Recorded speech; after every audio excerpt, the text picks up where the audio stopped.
Some stories are more than just stories, they are legends, they are cautionary tales, they are mysteries that echo through time, long after the last witness has fallen silent. The story of the RMS Titanic is one such legend. It began not as a tragedy but as a dream, a magnificent dream of steel and steam, a testament to human ambition and ingenuity. At the dawn of the 20th century, humanity was confident.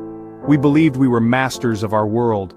The Titanic was the ultimate expression of this confidence, the grandest moving object ever created by human hands.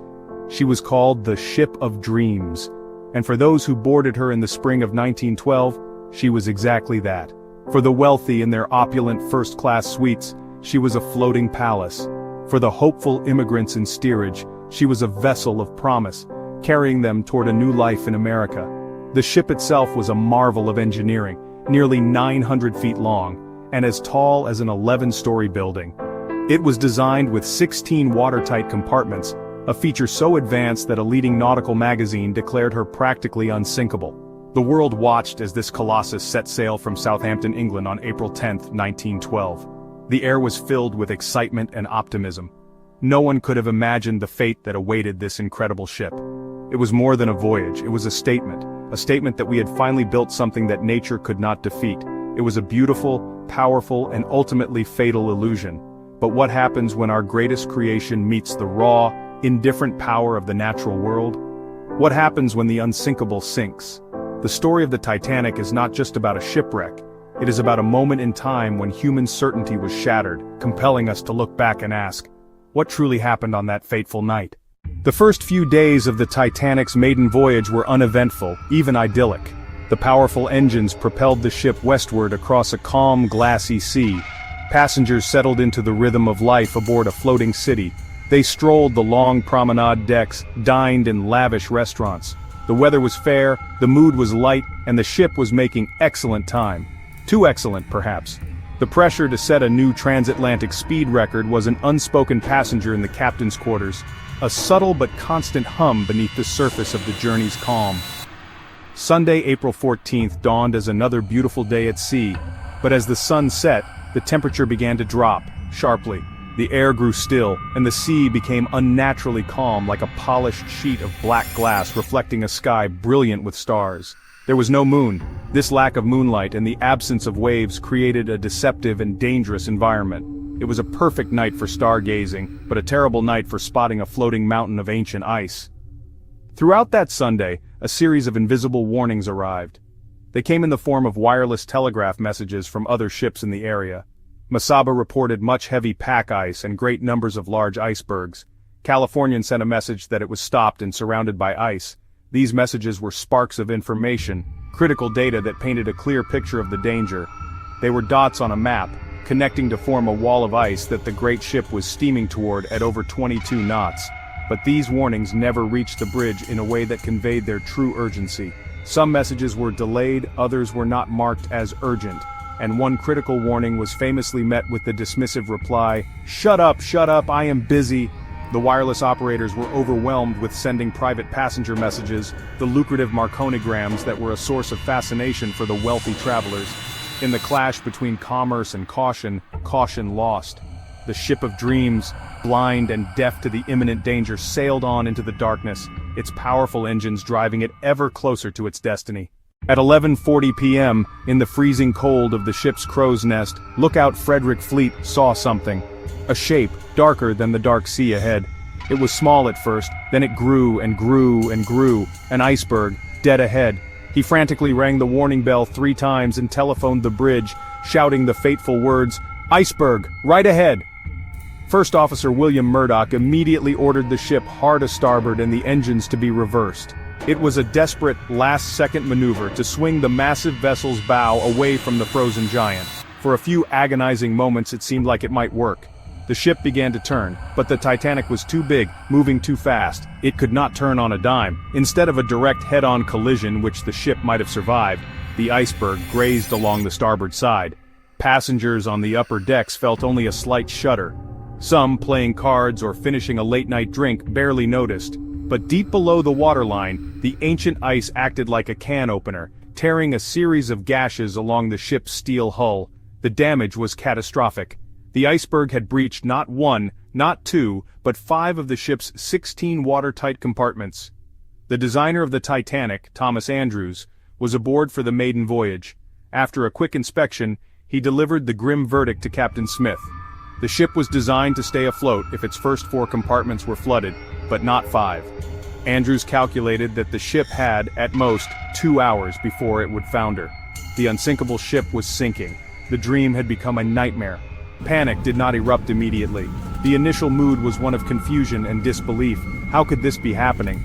The crew began rousing passengers and directing them to the boat deck. The band famously began to play, a surreal attempt to maintain calm. But as the ship's bow began to dip noticeably into the icy water, and the deck started to tilt, the terrible reality set in. There were not enough lifeboats for everyone on board. A terrible calculus of survival had begun. As the Titanic sent out its desperate distress calls, a light was spotted on the horizon. To the terrified passengers and crew, it was a beacon of hope. It appeared to be another ship, tantalizingly close, perhaps only 5 to 10 miles away. Survivors later testified that they could clearly see its lights and that it seemed close enough to have come to their rescue. The Titanic's officers even tried to signal this mystery ship with their powerful Morse lamps and, eventually, by firing white distress rockets. But the ship on the horizon never responded. It just sat there, a silent, dark shape against the stars. This ghost ship is one of the most enduring and heartbreaking mysteries of the Titanic disaster. Who were they? Why didn't they help? For years, historical detectives have pointed the finger at a vessel called the SS Californian. The Californian had stopped for the night because it was surrounded by the very same ice field. Its wireless operator, having been told to shut up by the Titanic's busy radio room earlier, had turned off his equipment just minutes before the Titanic struck the iceberg. The crew on the Californian's deck saw the rockets being fired, but they tragically misinterpreted them. The Californian's captain, Stanley Lord, was later heavily criticized. His officers reported seeing the rockets, but they believed they were just company signals. The official inquiries in both the United States and Great Britain concluded that it was the Californian, and that it could have responded, potentially saving hundreds of lives. Captain Lord and his crew maintained their innocence to their dying days, arguing the ship they saw was a different, smaller vessel. So what is the truth?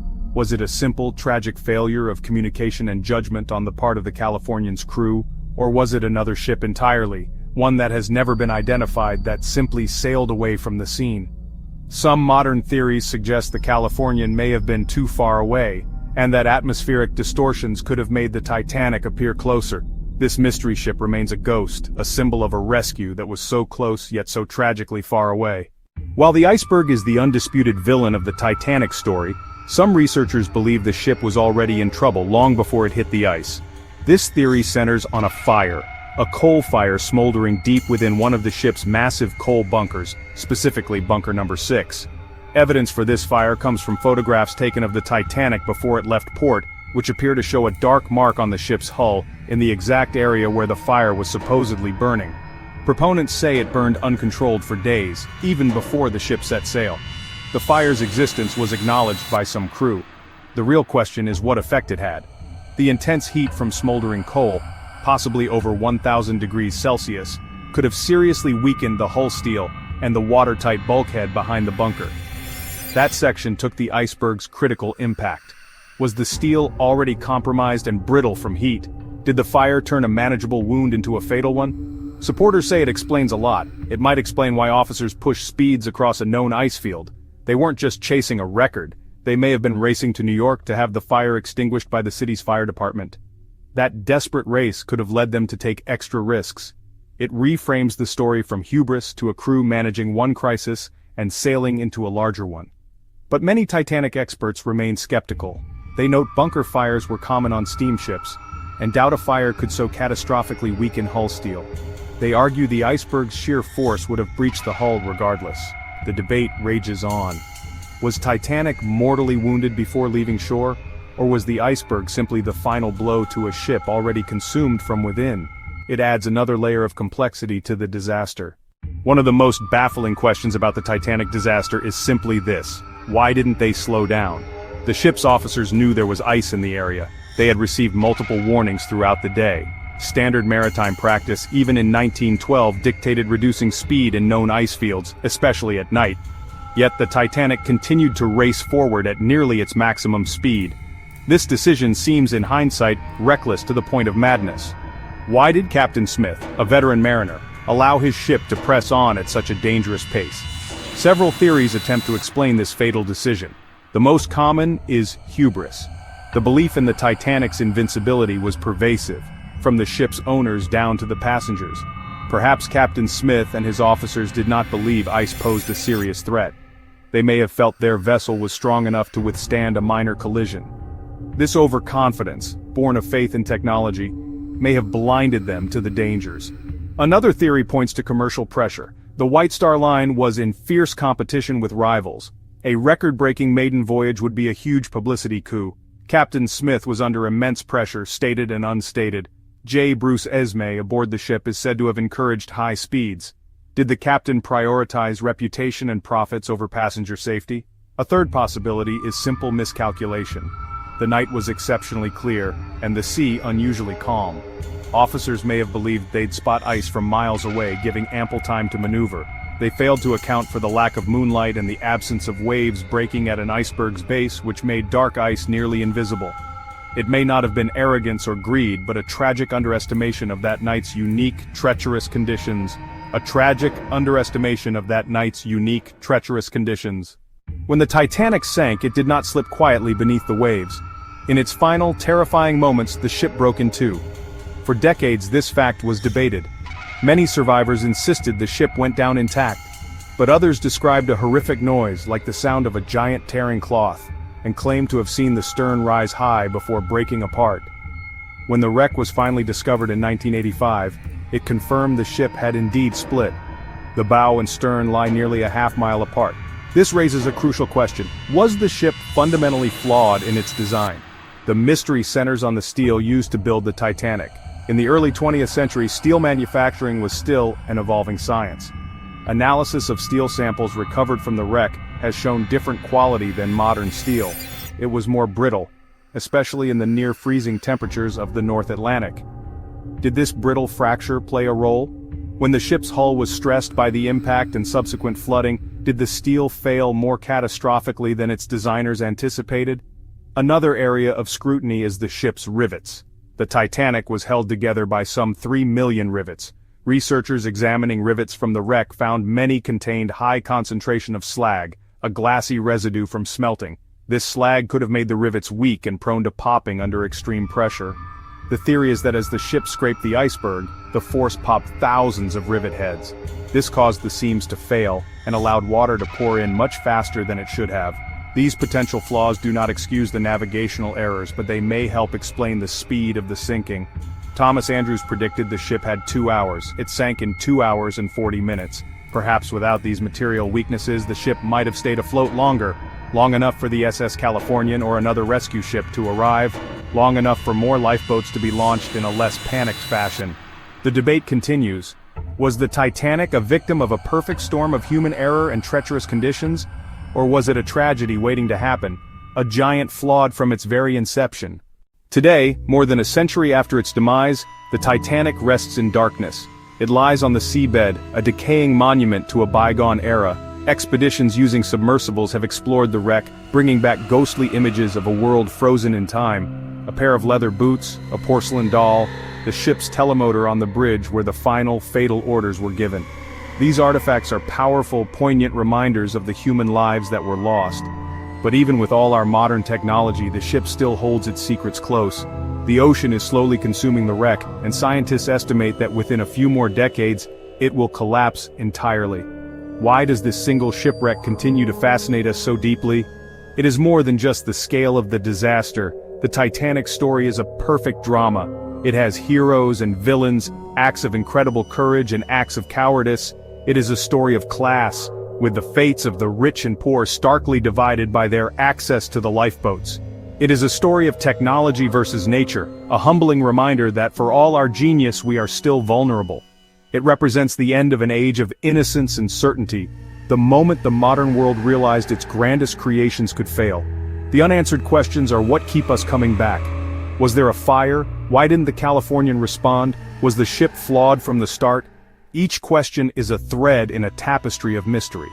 We explore these questions not just to understand what happened to a ship, but to understand something about ourselves. We look at the choices made that night. The decision to speed up, the dismissal of warnings, the launching of half-empty lifeboats, and we ask ourselves, what would we have done? Are we so different today, in our own world of technological marvels and calculated risks? The Titanic is not just a shipwreck at the bottom of the ocean, it is a story that has become part of our cultural DNA. It is a ghost ship that sails through our collective imagination, its lights still faintly visible on the horizon. It reminds us that no matter how safe we feel, the world is full of icebergs, seen and unseen.